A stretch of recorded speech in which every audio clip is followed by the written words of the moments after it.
Hi friends. Chennai இறங்கிட்டு immigration சம்பிரதாயத்தெல்லாம் முடிச்சிட்டாலே நம்ம மனசில் எதையோ சாதிச்ச ஒரு திருப்தி. சிங்கப்பூர் டு சென்னை 4.5 மணி நேரம் கூட எப்படியாவது போயிடும். ஆனால் இந்த சென்னை டு தூத்துக்குடி 1.5 மணி நேரம் போகிறது 9 யுகம் போகிற மாதிரி இருக்குது. எப்படா வீட்டுக்கு போவோன்னு தான் இருக்கும்.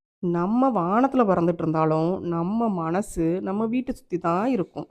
வாழ்ந்தது வளர்ந்தது படித்தது பறந்ததுன்னு நம்ம மெமரிஸோட புழுதியை இந்த ட்ராவல் மனசுக்குள்ளே தூத்துக்கிட்டே தான் இருக்கும்.